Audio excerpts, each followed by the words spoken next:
Alors, aujourd'hui, je vais vous montrer, continuer plutôt mon petit projet qui consiste à représenter un peu de cartographie avec Spring Boot. Alors, l'amélioration que j'ai apportée à mon programme, donc mon dernier démo c'était Spring Boot et QGIS. Maintenant, je vais vous montrer comment faire communiquer Spring Boot et OpenLayer. OpenLayer qui est un outil pour faire de la cartographie avec JavaScript surtout. Donc, voici le programme. Donc,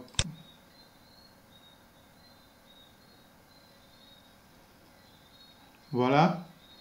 Donc, ça affiche la liste des propriétaires et leurs parcelles. Donc, j'ai laissé une base de données PostGIS. Donc, ici, là, j'ai ouvert QGIS. Et la base de données est liée.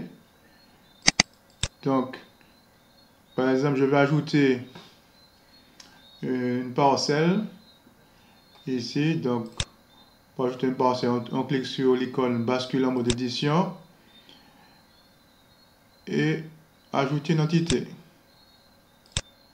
On clique et pour terminer, on clique droit. Alors, je donne un IDE, donc 5 test superficie sans base. Et on fait OK. Donc, on enregistre les modifications de la couche. Et si on actualise,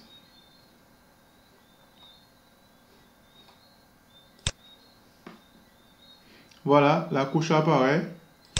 Et on voit bien ici le propriétaire qu'on a ajouté. Et puis sa parcelle, c'est l'une des parcelles, sûrement la dernière qui est là. Et on la voit bien sur la carte. Celle-là. Alors, donc pour réaliser ce petit programme-là, donc j'ai utilisé bien sûr OpenLayer et GeoTOL. Alors GeoTOL qui est une librairie Java pour faire de la cartographie. Donc j'ai surtout utilisé le plugin JSON Blogging qui permet à partir d'un objet GeoTOL, d'une collection, d'obtenir un fichier JSON de ce type-là. Donc, pour faire la carte qui est là, j'ai utilisé l'exemple qui est ici, qui est OpenLayer, le zone GeoJSON HTML.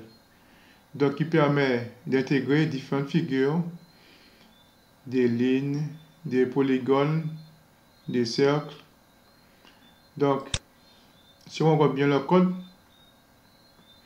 voici la partie qui permet de créer le fichier JSON. Donc, la partie qui revient, qui ne bouge pas, c'est celle-là. Donc, moi, la partie qui m'intéresse, c'est mes figures, c'est des multipolygones. Donc, voilà. Donc, c'est ce que je dois faire répéter autant de fois qu'il y a de propriétaires. Donc, pour obtenir ce texte-là, donc, il suffit de regarder le code qui est là. Il faut qu'à partir donc à mon objet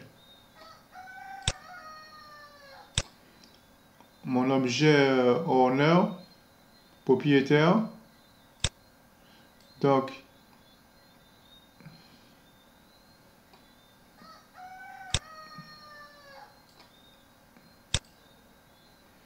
voilà. Donc, il y a quatre propriétés, l'IDE, le nom, le prénom, la superficie et le tiret qui est un multipolygone.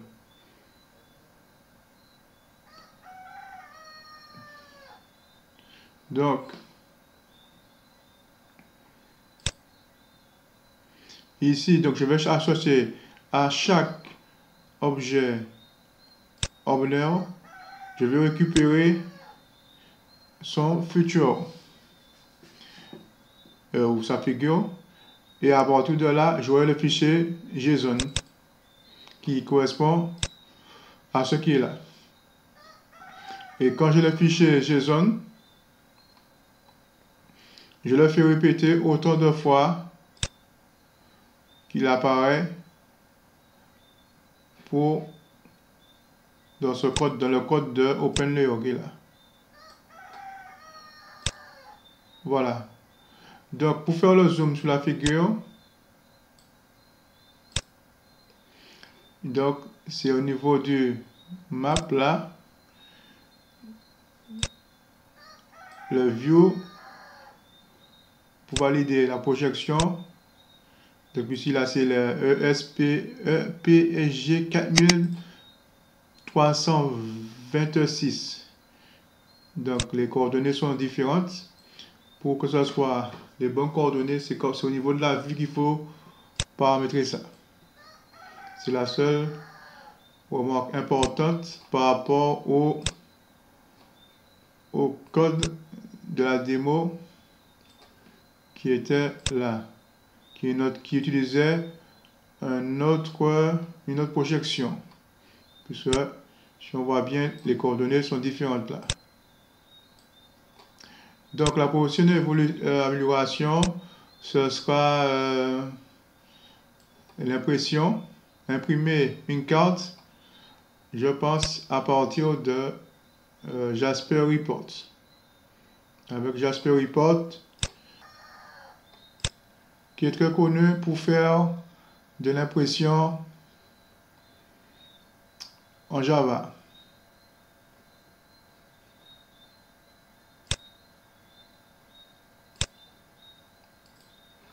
Voilà, qui est un outil très réputé pour faire du reporting. Merci de votre attention, à bientôt.